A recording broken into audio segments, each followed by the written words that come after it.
right, we back at it again. Ladies and gentlemen, welcome back to your absolutely favorite podcast.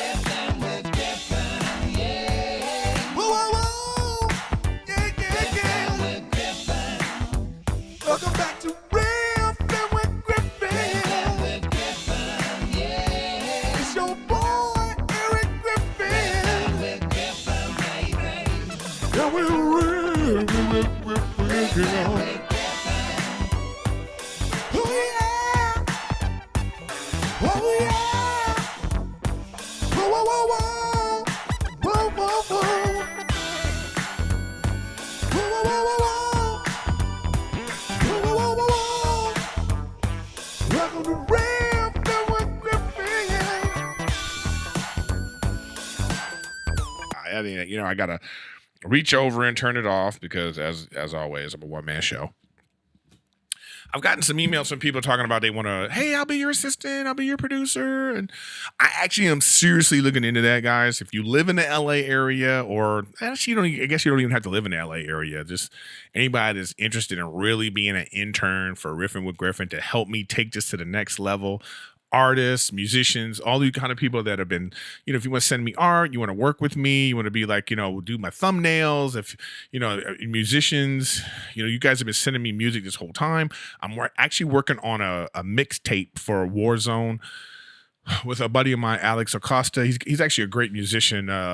Lift God is his rap name. You actually find him on Spotify.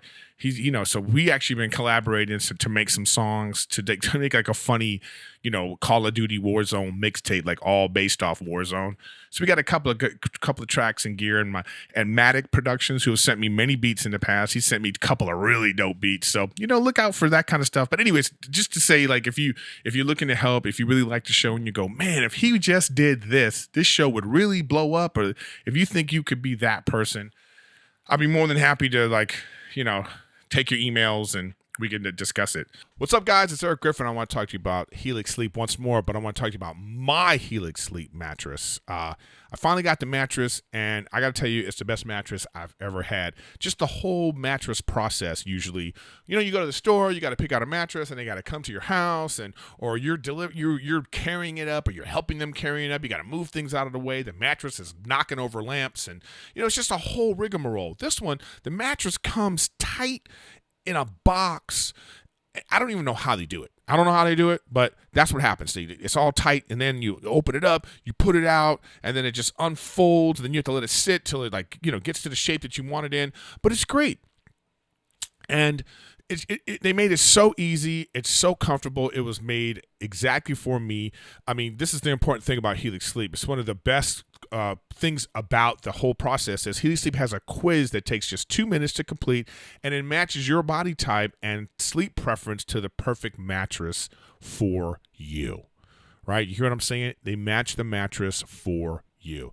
I got the which one did I get? What's it called? I got the I'm a side sleeper, so I got the Helix Sunset Luxe. It's got a soft feel, the side pressure and point relief. That's their whole thing. So they really customized the mattress to what you want, what's perfect for you.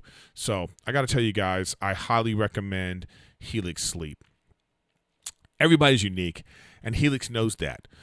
So they have several different mattress models to choose from. They have soft, medium, firm mattresses. Mattress is great for cooling you down if you sleep hot, or you know what I mean? And it even has plus-size mattress for you plus-size folks. So make sure you go to Helix Sleep. I took the quiz, and like I said, I got the Sunset model. It's soft. It's perfect for me because I sleep on my side. So if you're looking for a mattress, you take the quiz, you order the mattress, it's matched to you, and the mattress comes right to your door, shipped for free. You don't ever need to go to the mattress store again. Helix Sleep, I'm telling you right now, it's awesome. But don't take my word for it. Helix was awarded the #1 best overall mattress pick of 2020 by GQ and Wired magazine. This is the important part too, guys. Go to helixsleep.com/Griffin. Take their 2-minute sleep quiz, and they'll match you to the customized mattress that will give you the best sleep of your life. Other important things are they have a 10-year warranty and you'll get to try it out for 100 nights. You hear that? You can sleep on the mattress for 100 nights, risk-free, and they'll even pick it up for you if you don't love it. But I'm telling you right now, you're going to love it. All right? Helix is offering up to $200 off all mattress orders and 2 free pillows for our listeners at helixsleep.com/Griffin. You hear what I'm saying, guys? helixsleep.com/Griffin. Take it from me. I'm sleeping a lot better now because of Helix Sleep. Helix Sleep, y'all. Helix Sleep. Get it. Let's get back to the show. But welcome back to Riffin with Griffin, and again, like I stream daily on Twitch on my other channel, Erik Griffin Gaming. I put up the videos, but I'm on Twitch daily at Erik Griffin Gaming. So if you guys want to check that out, make sure you do. Another week here, another week down, another week going. The presidential election is over. Now we're just waiting to see what's going to happen with these. What is Trump going to do? Is he just going to be like, all right, you won, man. I'm going to move on with my life. Personally, I think he's going to be. I think he's going to be better for it. I think that all this hate and vitriol that people have for him, they might forget about it. Some people think that they'll be scarred forever from what they perceived him to do or whatever. I don't know. But who knows what he's going to do after this? Now he could just deal with his businesses. He could just make his Trump empire grow. Now he's got like fans. You know what I mean? He's got 70-something million people who think he's the shit. So that can parlay into billions of dollars in business. He could start his own network. He can take on, because he was like apparently mad that Fox News called the election. So now he might start his own. He could start his own news, start his own thing. I mean, I think it's going to be great for his business career.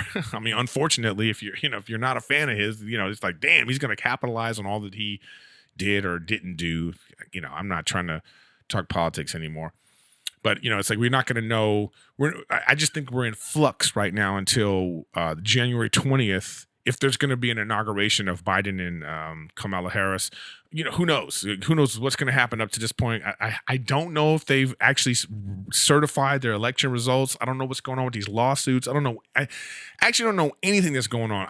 I think that what happened, I don't think anybody expected it to go actually as smoothly as it did, because I know they were boarding up like businesses and stuff because they thought, oh man, if this person wins, these people are going to do this. If the other, I just think that we're actually better than we really thought we were, because it was so. I don't know why it happened the way it happened. It's like that night we knew. We already knew. Oh, we're going to have to keep counting. It was closer than we thought it was going to be. For the electoral votes, and it was like we just kind of like, oh well, let's see what happens, and then there was no big outcry on either side. I think that's the democratic process in motion, and I thought it worked well. I think it's working well now. We'll see if January 20th Biden is brought into office, the whole thing works smoothly. Regardless of the guy. I mean, if Trump's throwing a temper tantrum, first of all, I don't know why he's shocked.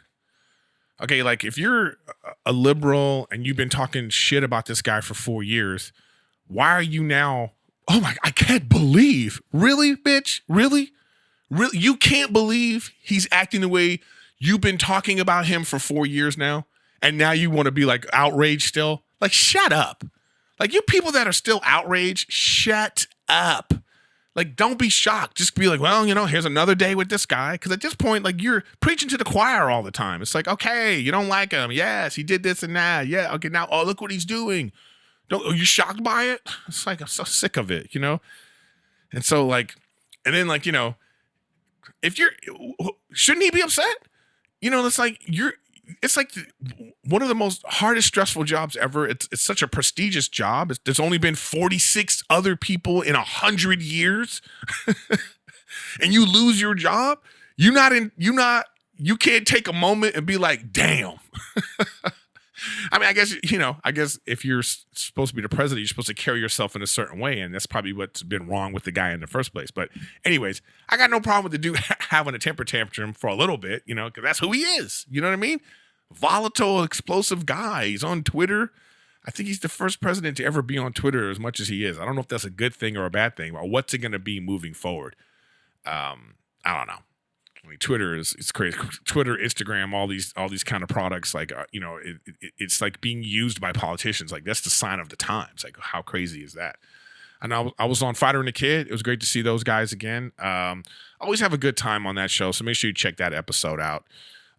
One of the things from there that I thought was really funny was like, apparently the Pope liked some big booty picture because the Pope's now on Instagram. But I mean, you just got it's probably fake. It's probably easy to fake that. Just put the guy's name right there. But who knows if that was real or not? But check that story out. That just was weird. That's one of the things we talked about on Fighter and the Kid. So make sure you check that out. So what's going on with me? I'm trying to move. You know, I live in LA. I'm not moving out of LA. I'm just trying to move. I live in like a townhouse type place. I live in Culver City. I'm not gonna give you my exact address, but anyways, my Rachel hates it. She just hates my place. But I think that happens a lot when you're in a relationship with somebody and then they move in with you. They kind of feel like this ain't theirs. Like this is like, oh, this is your place. So she just finds everything to hate about it. It's like, I hate the carpet. I hate this. The appliances. The shower is too small. And there's just always something. So I finally caved. I was like, fine, let's move. But because I've been living here so long and you know, it's rent control, you know, I pay a good price in comparison to where it is now in the area. So I started to go look. And my goodness, man, have y'all looked at the rents in Los Angeles at some of these places? I just don't know who's paying this. Like, who's paying the rent at some of these places? Like, it don't make any sense to me, man. It don't make any sense. So, like, right now, if you want a good 2-bedroom place now, West Side, Santa Monica, Culver City, Mar Vista, Marina Del Rey, like all those kind of places, you ain't getting nothing under $4,000. Let's just open with that right there. So it's going to be $4,000 a month plus, all right, to find a place that to find a place. Just 2-bedroom place, just a 2-bedroom place. Now for me, I got upstairs, downstairs, 2-bedroom, washer dryer in the unit. You know what I mean? I got all the things, you know, I like the spacing of it. I love my place, right? But I was a bachelor guy for so long. So, you know, you don't even think about the other things that when a woman comes in your life, the things that she thinks are important, you look at those things and at first you're kind of like, what? But then you start to go, oh yeah, all right. And then they improve your life, man. Just a good partner improves your life because they expand your thoughts, man. And so that's what she's doing for me, you know, and it's just, and I go, okay, now I'm starting to look and I go, yeah, I don't like this. You know what I mean? I do want, it's time for a change. You know, it's just, I asked my building manager, I was like, people stay here average of 2-3 years. I've been here way longer than that, you know, that's probably why they want me out so they can like raise their rent. But anyways, regardless, actually, I think they wanted me to stay because I've been paying rent. Anyway, so I'm looking around, man, I saw, okay, so there's this place over they're building up the train station, all right? And so they're building this like complex that has like shops and stores, and they have these apartments, these like luxury townhome apartments. So I went and I looked, and I went to like the floor plans. They have like 3-bedroom floor plans. They have 2-bed, you know, these suckers are like $9,000 a month. Did you hear what I said? $9,000 a month. That's almost $120,000 a year. $120,000 a year. You stay here 3 years, you would have spent $360,000. That's a freaking down payment on $1 million home. You know, I don't get it. Like, I don't get who the clientele is. At $9,000, okay, so there's some apartments. There's an apartment off La Cienega near the Beverly Center, okay? It's this, they got a Trader Joe's on the bottom floor. It's this like luxury apartment, penthouse type, just super like valet parking, you know, doorman type of apartment complex. And these suckers are like $20,000 a month plus, okay? That's where they're listed at, you know, 13, 15,000 up to 20,000. Okay, that I almost understand. Because you're rich, okay? You're like, that's some like filthy rich, and your kid, you're sending your kid to UCLA and you have him stay there because you're like a sheikh from the Middle East or something. Or, you know, you're some company and you're putting people up, or I don't know. It just, to me, it's like I can almost justify the super luxurious apartment, at a certain price, you're getting all these amenities, and it's the certain kind of people that got so much money it don't even matter. They keep an apartment in LA, and or it's like a basketball player who's like trying out for the Clippers or something, and they're staying here for 6 months, and they're gonna get this apartment because they want to live the. Okay, I get those like super expensive, but when you get down to like 9,000, even 6,000, so $9,000 a month, who's that? Who are you? What are you doing? You want to talk about living beyond your means? Like, you have to be living beyond your means to want that kind of place, or like you think you're rich, or you're overspending. I just don't get it. I don't get $9,000 a month apartment. What is that? What? How much money you got to make a month? It seems to me that if you got $9,000 a month money, you ain't gonna live where this apartment is. So I don't get the people that are that made this. I don't get their mentality. What? Why would somebody this with this kind of money want to live in this part of town? Next to all this, next to the train. You know what I mean? I don't get it. I do not get it. I hate it. And then of course, everybody's always like, buy a house. You should buy a house. And maybe there's some financial experts that listen to my podcast and you want to send me a message about it, but I'm not big on that. The money I've made in the last 15 years from being on numerous television shows and movies, I ain't a millionaire. I'm not a rich dude, but I got my money in the bank, and I'm invested. I'm in the stock market. I got financial advisors. My account was up 20% last year. So I'm fine with where I'm at in terms of that. I could have bought a house before, but like, why? Like, why? People always say, like, buy a house, have property. Okay, let's even just say you bought a house at $500,000, okay? And then 10 years later, your house is now worth $900,000. Okay, you sell it and you go, oh, look at this profit I made. But where you going to live now? So if you sell it, are you going to buy a new house? Because if you buy a new house, you actually didn't make any profit because you got to put all that money into the new house. The only time to me, and I could be wrong, but the only time to me that you're making a profit is if you bought a house. Let's say you buy a house, $500,000, and then you sell it 4 or 5 years later. And let's say the market went way up and you sold your $500,000 house for $800,000. Now you made a $300,000 profit. If you now downgrade your life and you go find an apartment, now you have that money. But if you're gonna move to an equivalent house, you're not making any profit because you got to put all the money in the house. So the only time property to me actually makes sense is when it's a second property. So like if I already had a house and then I bought a house for $500,000 and then I sold it 3 years later, now I made a profit because it's a second piece of property. But your home that you live in, trying to make a profit off that, I don't think that works. It don't seem like sound financial sense to me, because you're going to talk about property tax. So then here's devil's advocate to what I was talking about before. So say like rent, like I've seen places that are $6,000 a month rent. And I was like, well, damn, that don't make any sense. And then you sitting at home and be like, $6,000, you might as well buy a house. Okay. So let's talk about what kind of house you want to get. I want to get $1 million house. I'm just straight up. If I'm going to get a house, I want to get a dream house. And that ain't even a dream house. In LA, $1 million, that's just regular stuff.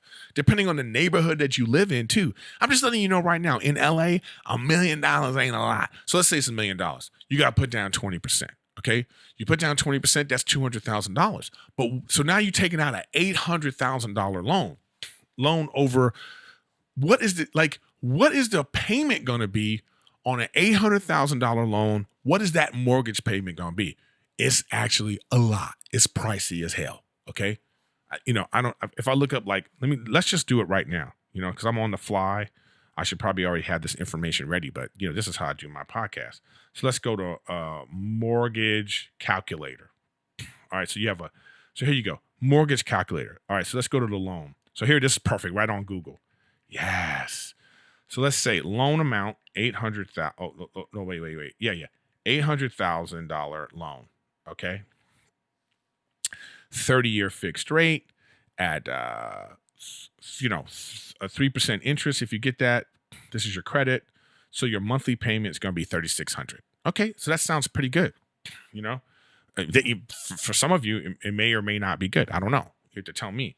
But now you're talking about with that, you have to pay the interest on that. You got to pay the tax, the property tax. You paying for your water. You paying for your trash. You paying for the electric bill. You paying all the stuff that's now house stuff. That takes that $3,600 up to, you're talking about $5,000-$6,000 a month. You know, you're talking about $5,000-$6,000 a month. So that's damn. you still, so you think about, what do you want to do? You have to think about what you want to do for yourself. Do you want to have a home, or do you want to, or do you like the idea that you live in a nice place, condo, townhouse, apartment type thing, and there's amenities. You could just call down and be like, hey, the water heater doesn't work. Can you come fix this? You don't have to worry about fixing the roof. You don't have to worry about extra tax. You just, so what kind of peace of mind are you looking for? That's the thing. You weigh out all the costs, So I don't know where I'm at yet. I don't know when. I know eventually I'm going to have to buy something because, Rachel, we want to have kids. We want to like settle down, so it's like, and where do you want to live? So it's like, I don't know if we're ready for that at this moment. So I'm just thinking like, all right, so maybe for a couple years we find a nice place. It might be a little pricey, but we have a peace of mind of like, ooh, well, everything's gonna get taken care of, and we live in a nice, swanky thing. We have our fun for a couple of years, and then it's like, all right, boom, pop out some babies and all that kind of stuff. Who knows? It's like, where are you at when you're listening to me talk about this? It's like, because like home ownership is a lot. There's a lot to it. It's not just, okay, here's my monthly payment, and then you're also stuck with that too. There's no like, in case of like, what do you do in the case of an emergency, like a pandemic? Like, don't ever say everyone living right now is never going to be like, nothing like that's ever going to happen. You'll be fine. Now we're seeing like, oh, stuff can happen like this. Anything can happen that'll mess up your whole life, the source of income and all this kind of stuff. So I don't know. You financial people out there, I know you have like everybody has an opinion about whatever they're saying. It's like I say, I never say I'm not claiming to be an expert on anything. I'm just telling you what I've been doing, my experience.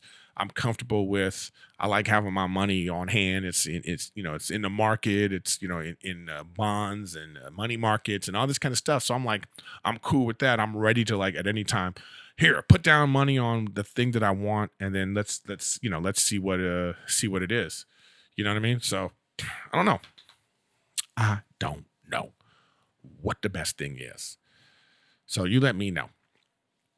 Again, too, it's like finding, the problem in Los Angeles is like, LA is all about location more so than what the house looks like and the things that you have in the house. Like if you can live in like a box in Santa Monica, some really tiny thing, and it's like a $1.5 million bungalow or something, but you're paying for, well, you're right by the beach. But there's other people that value like, oh, I want a front yard. I want a backyard. I want this. I want that. Like, where's that house? That house ain't going to be in the west side of Los Angeles for, and you ain't going to find something like that for $700,000. You know what I mean? Like, you're going to have to go way out, living like past Burbank, way down in the 101, way in the valley. You have to go to Palmdale. You got to go to all these different places to find like this house. Then you go, oh, I love this house. I love how it looks. I love how pretty it is. I love this. I love the neighborhood, all this kind of stuff. That ain't around LA. So this is like the dilemma that you're in, It's like, man. Ugh.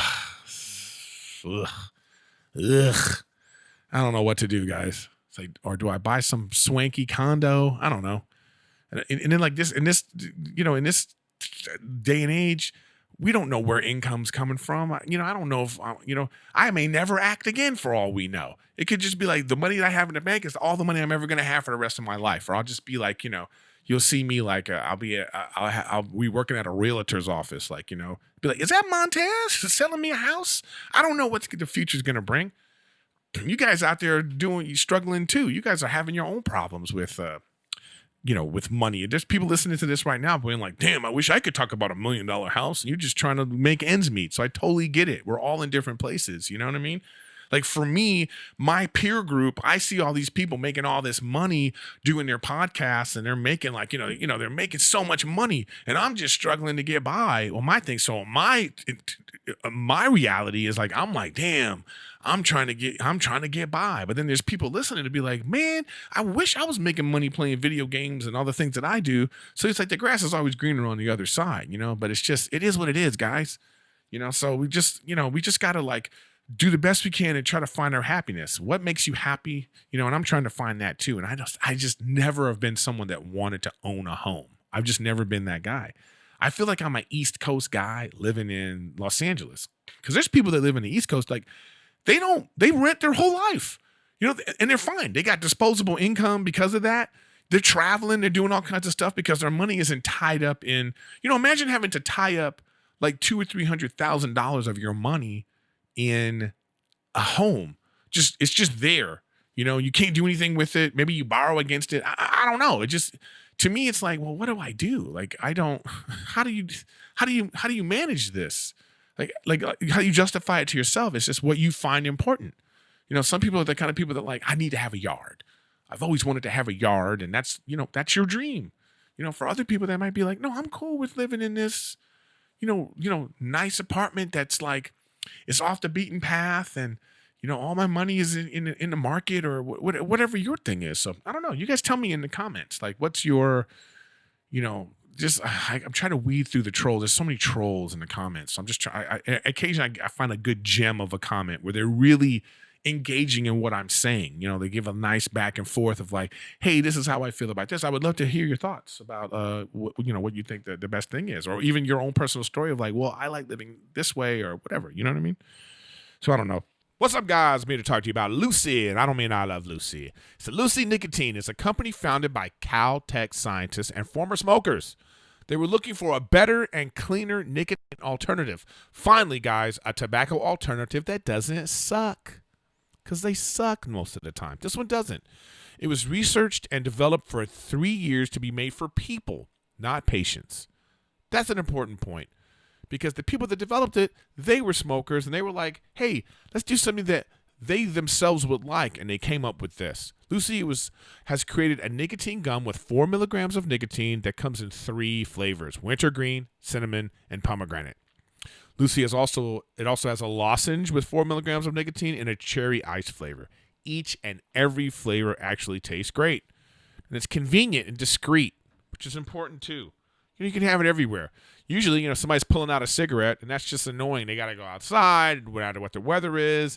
They feel uncomfortable because everyone's looking at them like they're weird, or the smokers are looking at the people that don't smoke. It's just an awkward situation. So with Lucy Gum, you can have it anywhere. Flights, work, on the go, even at the gym. I don't smoke. I don't like smokers. I don't like smoke. It makes my throat hurt, my nose hurt. I've been at comedy clubs where the people were like dragons in the front row, just blowing smoke, and I'm sick at the end of the week. I dated someone that was a smoker once, and it's terrible. Their breath stinks all the time. Their clothes stink. It's uncomfortable for everyone. So I don't know, man. Like this is a great way if you're trying to quit, you're trying to cut back. Lucy Gum is the way to go. It's 2020. Get rid of your cigarettes. Unplug your vape. Throw out your dip, and get some Lucy nicotine gum or lozenges. This is a real deal. A subscription to Lucy comes directly to your door each month. It's so simple, you don't have to leave your house because Lucy has delivery down. Riffin with Griffin listeners, you guys right now, go to lucy.co and use promo code Griffin to get 20% off all products, including gum or lozenges. That's lucy.co and use promo code Griffin and check it out. Also, I have to give this disclaimer warning. This product contains nicotine derived from tobacco. Nicotine is an addictive chemical. Lucy.co. And be sure to use promo code Griffin. Let's get back to the show. So I've been watching The Bachelorette. So this Claire chick, you guys listen. First of all, I reject the premise of the Bachelorette. All right, I think it's ridiculous. You're not gonna find true love like this. I looked it up. There's like 10 people of all the episodes of all the shows, Bachelorette, Bachelors in Paradise, all this nonsense that they've come together. 10 couples are still together. That's probably actually more than I even thought there was gonna be. But this chick, 39 years old, Claire, who's been on the show many times. She was in a finalist. It didn't work out, whatever. So she's sitting here talking about, she wants to find love. And then one dude steps out the damn limo and she's like, I think I met my husband. At 39 years old, you should be making better choices. That's some 22-year-old shit. If a 22-year-old girl is standing on The Bachelor and some dude walks out a limo and she says, oh, he's the one. I think I've met my husband. I would be like, well, she's 22. Even if she gets with this guy and it doesn't work out after 4 years, she's still young. She can she'll mature. She'll learn from this. But at 39, what? 39? You think, man? So she blows the show up because all she's doing is talking about this one guy, right? Who's way younger than her, who I think was on the show to like get famous. Like, I don't really think he was on the show for love. So anyway, they bamboozle him into proposing to her, and the proposal was like, everything about it was awkward. I don't believe that this guy feels the way this woman wants to feel. Like, I don't even think she feels the way she thinks she feels. I think that she wants to feel that way. And the dude's handsome, and she's on TV, and she's like, her biological clock is ticking. So they bring a new girl in. They bring this young black girl in, mixed girl. She's mixed. And she's the new Bachelorette. And you can tell it's weird. The vibe is weird because when you go on The Bachelorette as one of the dudes, you already know who the Bachelorette's going to be. So you already have an idea that, I'm coming to see this. And if you were like, these dudes are like, one of them's like 31. They're all in their like early 30s, most of them. All right. And so you're like, okay, I'm 31. I like older women and I'm coming to go see Claire. She looks, she's thick. Like if you're a black dude, she thick. She got big fat ass booty. Her body's, she curvy. You know what I'm saying? She curvy, thick in a good way. So that's what you had in mind, right? Now they don't drop another chick on you. And she's this thin, mixed black girl, 29 years old. That might not be your thing. You might be like, well, I don't know if I signed up for this. You know what I mean? Like now I got to wrap my brain around like, is this the girl that I want? I don't know. It's a weird vibe to me. And you can tell some of the guys are still thinking about Claire. Like one of the guys straight up was like, I'm in love with her and I can't stay here. Look, I'm it's not fair to you because he tells this to the new girl. He's like, it's not fair to you and I'm getting out. I'm out. You know what I mean? So he like takes off, right? But the rest of them, you just kind of looking at him and you go, I don't know if this is the thing. I don't know if this is going to work out, But anyway, on this, one of the last episodes, they now show Dale and Claire. And she's just doing all the talking. Like, oh, we're so in love. And, like, I hate when it's a couple, right? And only one person is doing all the talking in a situation like that. Like all the talking. Rachel probably would say that I do all the talking when she's like on the podcast. So I got to remember that. But you know what I mean? Like when somebody asks a question and then not only do they do all the talking, but they answer for the other person, Well, Dale and I, he's in love with me too. It's like, hey bitch, let him answer because I don't think he feels this way. And you can tell by, cause she's like, we want to have, what's next? The guy says, what's next for you guys? He goes, babies. And it's like, I wish the camera would have flipped to Dale because he knew he on TV. So he had like, it was like, you have to slow it down. You got to go in slow-mo, but you see a little, oh shit. Hey, woo-hoo, you know what I mean? I'm sure later he was probably like, yo, don't, you know what I mean? What are you doing? I just don't see this working. I don't see it working. And then she's put all her eggs into this basket. She just totally blew up the whole Bachelorette process. She didn't even allow herself to really even if you were into this dude, Dale, take the 20 weeks of the show and prove it to yourself with him. Make him be the one. Like, make him fight through all this stuff. Make him earn it. Make him make check for yourself. Make sure using all these other guys as a gauge, as a litmus test to be like, you know what?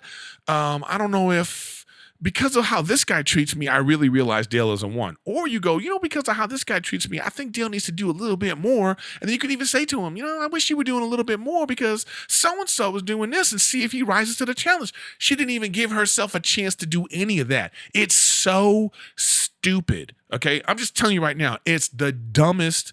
Like, it's so dumb. And at 39 years old, you shouldn't be that stupid. You know what I mean? You shouldn't be that stupid. So I hope it works out for her. She could be the unicorn in this situation, but I doubt it. You know what I mean? I doubt it. But good luck to her. Good luck. I was watching a football game and I saw a female ref. And I thought to myself, I was thinking to myself how I actually wasn't thinking about it anymore, that it was a female ref. Like I just was looking at it and I thought, oh, that ref messed up. And then I saw the ponytail and stuff and I thought, oh, that's a female ref. That's a woman, And I thought, oh, look at me. I'm not even like, there's nothing in me to be, I'm not even thinking about like, oh man, I wonder how these guys, I'm thinking to myself, because of technology, because of education, because of just being able to get information on hand, like Google and all the stuff that we know about physiology and human beings and culture and science and everything, how can we still be at a state where we feel the way we feel about race and gender?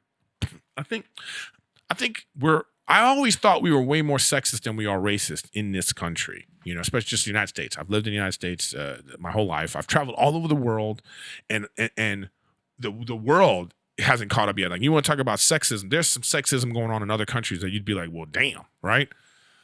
But in the United States, I think we're still more sexist than we are anything else. But in terms of like, but I think, and when is it going to go away? Like, when is it going to be like, well, you can't really feel that way anymore? Look, physically, men and women are not the same. Men are stronger, faster, that part of it. Like, we're not going to be able to do the same thing that way. Maybe not in my lifetime. Who knows? Maybe with evolution, women are going to be strong too. I don't know. I don't think it's happened. I don't think it will happen. I think that's the nature of how we were designed, So in terms of certain physical things, it's not going to be the same. It's like when you watch like the NBA and the WNBA, all right? I don't like it. I mean, basketball is a sort of sport that the fastest, most athletic, highest jumping, strongest, it makes the sport itself look beautiful. When you watch it, when you were watching Michael Jordan play, he was a physical specimen. And it was displayed on this court and at the height of athleticism. Like when you look at LeBron James, he is 6'9" with 4% body fat, and he's the fastest guy on the court, and he's huge, and he's like, I like that. I want to see that. I want to see fast pace. I want to see high jumping. So that's the kind of basketball I like. When I look at the WNBA, I don't see that. So I don't like it. Not because they're women. I don't like the product, okay? I've talked about this before. So in terms of those type of things, we're not going to be equal. But everything else, we need to stop tripping, okay? Like, can there be a female president? Of course. Why not? Of course there can. If you think about that, we've had women on the Supreme Court. To me, a far more long-lasting, important job than the president, You know what I mean? Like what's happening, like the president has current effects on what's happening in the world, right? But like the Supreme Court, they make decisions and choices. They're seeing people all the time that are setting precedents that will last generations. And we have women there making these choices. Women have done so many like outstanding things in our culture and society, and we have evidence of it. To be someone that thinks women can't do things in this day and age, it just doesn't make any sense to me. You're proven wrong every single day. So at what point is that just going to be so archaic thought process where you just go, someone's like, well, women need to know their place. People that still think like that, how dumb are you? Now, we're still there. We're still there. It's like in comedy. I'm so tired of this, like, oh, women are being held back and all, at what point are we just going to get past all that? Give everybody the same opportunity and see what happens. I mean, in terms of a business like comedy, it's like there are so many very funny women. They're there. I don't know if it's the kind of profession that a lot of women even want to go in because of like the come up is so, it's such a lonely, depressing process from my day and age. I mean, it's different now because you could be an Instagram success, or, you could be like, a more self-contained, safe environment to cultivate your art is the best way to put that. So meaning like you could be a Vine, like when Vine was big, you could be on Vine. Like Brittany Furlan, a friend of mine, she became huge on Vine, but she was a comic. But you hear her talk about she's got social anxiety and she doesn't like being around people. So I can't see her driving to Montana by herself to go do an hour in Butte, Montana, in front of strangers as a female in some weird place by herself. You know what I mean? Would she want to do that? I mean, I don't know. So that's how I came up. So to me, that shows why there aren't a lot of women that came up that way. Because even myself, when I think about it, I'd be in some strange city, and if you really sit and think, I look around and I go, damn, I'm actually by myself right now. If some shit went down, who's got my back? It's just me. Like there's no like this whole bar can like tear me up. Sometimes I'd be in a place where I'd be like, this is some redneck shit going on right here. And I'm it's just me with my wits, and I'm doing comedy and I'm being abrasive and I'm doing, at any time this could turn. I mean, imagine being some, young woman, you're out in some strange town by yourself. So I don't think it's the same. I think that's the reason why you don't see as many female comics now. But in 10 years, they're going to be everywhere, because now you could be on the internet. You could do sketches, you could do YouTube sketches, you could do so many different ways to cultivate your art, and then you go out and be a comic. You can go to open mics in cities like Los Angeles, and then you can cultivate an audience in a different way. So now it's a safer, more environment, and I think that we're gonna see far more female comics in the future. But it's not just, let's not make it all about the men are holding you back. I think there's some environmental reasons there's why we don't see as many female comics. But anyways, to get back to my point, I digress. To sit and think that women aren't funny, at this point, you're just being dumb. You know what I mean? You're just being dumb. So hopefully our sexism will be curbed.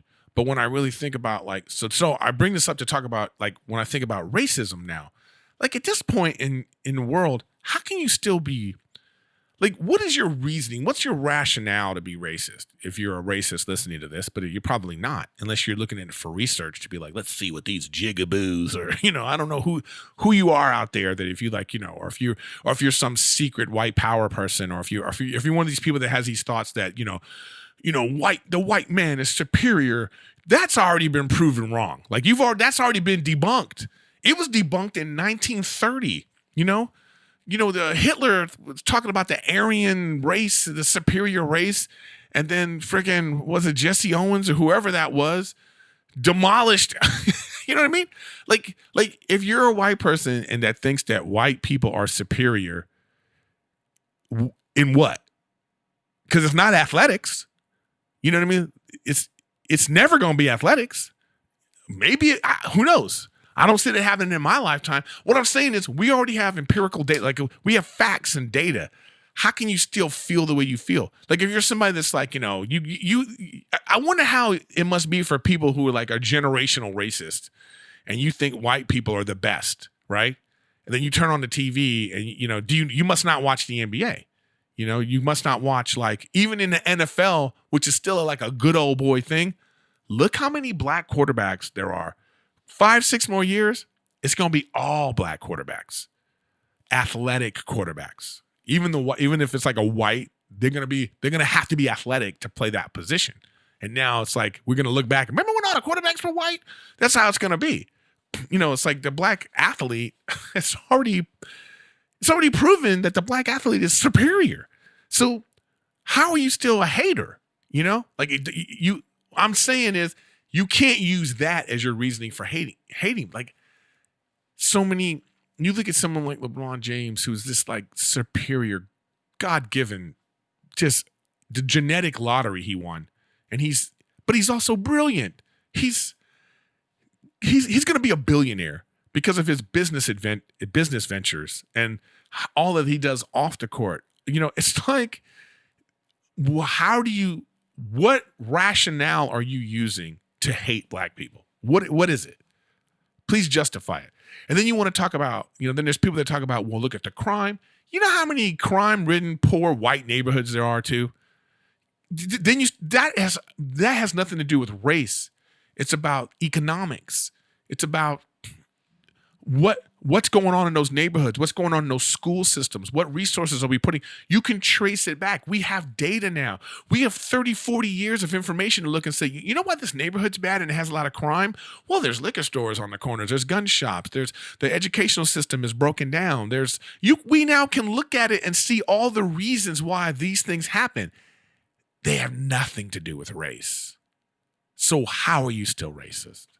I'm asking you, really. If you're at home watching by yourself, ask yourself, just go, I wonder, why do I hate other races? Why? I mean, I think if you really boil it down to it, you might find that there are other reasons. Maybe you have some real rational reasons for thinking the way you think, but it's still dumb. It's still ridiculous, but it can't be because of the color of someone's skin. That makes no sense anymore. How can you make sense when you could just Google, like, are white people and black people genetically different or whatever kind of things you can Google about race? Google's going to put you in your place. Oh, I just made a rhyme. Look at that. Anyways, I don't know, guys. I'm sitting here. I just was thinking about it. Like, why is there still racism when we have so much information to prove ourselves to be stupid for thinking that way? At what point is it just going to be like, somebody says something racist and we could just be like, really? Was that where you're going with it? Because it's not going to bother us anymore. It's just going to be, because it really boils down to rich and poor. It's class warfare right now. It's class warfare. All right. And you really have to start seeing that it's about the haves and the have-nots. And those people are all different shapes and colors and sizes and genders, man. Look at it. All right. I don't know why I went on that rant, but I did. It is what it is. Funny story. I wanted to go over some funny stories that I saw on the news. Try to keep it light. This what do you call it? This episode. Like what did I see? I saw some funny, weird stories. Like this one guy, he won the lottery. And he'd been playing the same lottery numbers for 35 years. And I was like, damn, he finally did it. But it made me think of a story from my own life. So I had a buddy of mine, and his mom was previously divorced, so she was dating this guy. I'll never forget it too. So like they played the lottery all the time, and they had their numbers, and the boyfriend told his mom to buy the lottery ticket and gave her these numbers. Go buy these tickets. Make sure you buy my lottery ticket. And she didn't buy the tickets. And those numbers hit. They would have won $6 million. Let me tell you something. That bitch would be dead. Do you hear what I'm saying? Like, can you imagine you tell your significant other, buy these numbers today, okay? Make sure you buy, and they don't buy it, and that number hits, you got to break up. I can't be with you ever. I can't be around you because for the rest of my life, no matter what happens, I'm bringing that shit up. No matter what you do, I'm going to be like, remember when you didn't buy them tickets and we could have had $6 million? Yeah. So you need to go vacuum the living room. Like you have no leg. I would never get over it. Like never.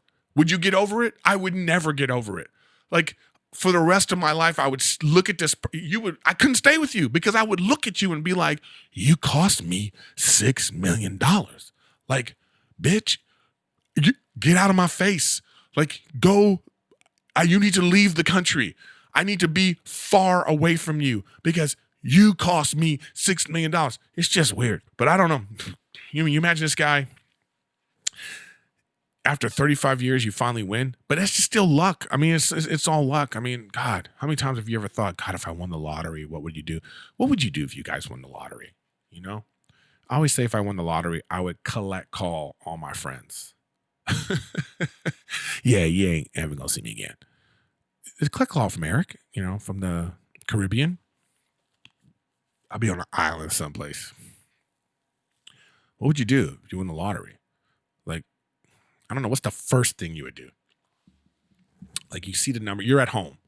Like, play it out in your head. Like, if I was at home and I'm looking at it. Because I remember one time I was in Vegas and I won Keno. Keno's like a little basic lottery. I remember I was in this restaurant and I went with 2 friends. And so I had like a 6-pick, 6-pick. And I always used to pick the same numbers: 3, 12, 72, 27. I had these like numbers I always pick, because I love playing Keno because you can sit in a restaurant, you can gamble while you're eating, and it's exciting. I love the feeling, So we're talking. Then I see the thing. So like I got the thing in my hand and I'm engaged in the conversation. I'm like, yeah, I know. What's up? I know, right? And then, man, we should have hit that 12. Boom, boom, boom. 3. Yeah, I know. I know. We should bet on the game. 12. Yeah, we should have put 100 on that. 72. And I was like, oh. And then it's just like the whole room went dark. You know what I mean? And it was just me and the Keno board. You know what I mean? And then it was like I remember the last number was 3. So I got all 5 numbers. And then they're starting to talk to me. They're like, hey, dude, what's up with you? And then I start going like this: 3, 3, 3. And then it's like I got the thing in my hand. And then, of course, you're in Vegas, so everybody already knows. The whole restaurant now gets it. Oh, man, this guy's about to win Keno. So everybody's like, 3. The whole place was like, 3, 3. The whole restaurant was cheering for me. And then the 3 came up, and I was like, Keno! The whole place was like, woo! And then it just died off, and that was it. So I remember that feeling. It's like, so imagine what you would feel like if, like, you're at your house, you're at your place, and you're looking at the lottery, like, I don't know, you might not have been looking at it live, because I don't even know if they do it live anymore. I don't even know if they do it live, but imagine you're like sitting there, and you're like looking in the paper, or you went online, like this week's lottery numbers, and you saw the numbers, and you go, oh, wait a minute, that looks, where's my ticket? And you get your ticket, and you match it, and that moment you're like, oh my God! Like, what would you do? What would you do in that moment? Whew, I don't know. I'm trying to think, like, what I would do is I wouldn't tell anyone right away. I wouldn't even tell Rachel. I would try to contain my excitement. It would be so hard. Like, if she was home, I would be like, Rachel, look at this. You know what I mean? We breaking up. No, I'm kidding. No, but I'd probably be like, if I could, I would hold it in and not tell her anything, right? Get my lottery, get the money. It's all in the bank. You know what I mean? Get it all set up. And then, like, get a private jet to, like, France or something. Damn, in the pandemic, or go someplace you can go in the pandemic, like Bora Bora is open. You know what I mean? I would tell her, pack an overnight bag, because we're going to go do a little thing. You know what I mean? And then a limo picks us up. You know what I'm saying? We would go to like the private jet, and I'm talking about the good private jet. You know what I mean? Like the dope one. Because let's say you won like $50 million. You getting like that private jet service where it's like the red carpet is out there. And she's like, what's going on? You'd be like, I don't know. I don't know what happened. I don't know why. This is strange. I think this is like something weird. You fly there, then you like lavish your loved one, and I would just lavish her and stuff, and then just guess what? We don't ever have to go back if we don't want to, because I won the lottery. That'd be great. I'd put my mom someplace like super fancy dementia care type thing. Make sure my stepdad's taken care of. Then after that, I just have a few friends that I would look after. You know what I mean? I got a few friends I would be like, hey man, I'm gonna put this, just some money for you or something. I don't know. those are the people I would, this people I would take care of. I think if I won the lottery this week, I would. This is how I would propose to Rachel, like to get her a ring, even though we were like engaged, but it's not official till I buy her a ring, And she keeps telling me, like, just wait, get the right ring. I'm being patient. I think I would want to do is I would take her to like Tiffany's or something, and then get down on one knee and go, whatever you want. Would that be a good proposal? I got some good proposals. Actually, by the way, I've gotten some good ones. Like even her mom sent me one that was like a horseback riding one. No, a horse and carriage. Take her on a horse and carriage ride. Her brother told me one about something about the beach. I got to look and see. But he doesn't know her that well because he was like, you should surprise her this way. And he just doesn't know that she don't like surprises. So I don't know if that's a good one. But I'm trying to come up with some ones because she already told me I don't want it to be in front of people. I don't want food involved. You know what I mean? She don't want to have to dig through some soup to find a ring. You know what I mean? So I don't know. So I'm still looking for that, guys. If you got some proposal ideas, make sure you like hit me up with those. But we can only dream of winning a lottery, right? Don't waste your money, though. But occasionally, look, if it's like 500 million, spend $1. You never know. You help. That money's helping schools. You're doing your part so I can help schools and also win $500 million. That's a win-win. For the school got a pencil and I got, the life of my dreams. So I don't know. Anyways, well, I think that's it, guys. I think that's it for this week. A little solo riffing with Griffin. Rachel was busy all week, so I couldn't really lock her down to do another episode. But probably next week, Rachel will be back on. I did my real world advice from a grown ass man separately, but nobody watched it. You know what I mean? Like nobody. It's like it's got such little views and listens that I was like, maybe you really don't like this. I don't know, or maybe you only like it when it's with an episode. You guys gotta let me know in the comments. I don't know if people liked it or not, but it is what it is. I'm trying to do different things, but I don't even know if you guys even like my real world advice from a grown ass man segment. But make sure you follow me on Twitch if you want to watch me game. I game every single day. Erik Griffin Gaming on Twitch. I put those videos up on YouTube.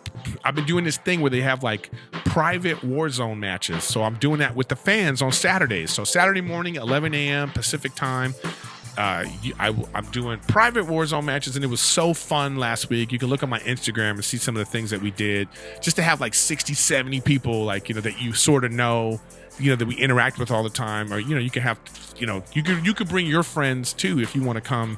If you have like 5 friends, that play Warzone, you guys want to play like with each other. Because wouldn't it be great to be in a solo match and your friends there, you're all trying to kill each other. I mean, I think that's like a fun thing about the private Warzone matches. So let me know if you guys, just come, Saturday morning, 11 a.m. Come, I'll be on Twitch, Erik Griffin Gaming. And then I just, I make it open. I open my thing up and people just join and then we just go have fun. So look out for that. And as always, thank you for listening, subscribing. Please share. Please give me your feedback and your comments. Try to be respectful as you can, please. I can't stand some of you troll assholes, but most of you are really respectful. So keep those messages coming, and we'll see what we do, see how it goes. And we'll continue to, grow and make the show better and, blah, blah, blah, like I always say every week. But I appreciate you listening, and I'll see you next week.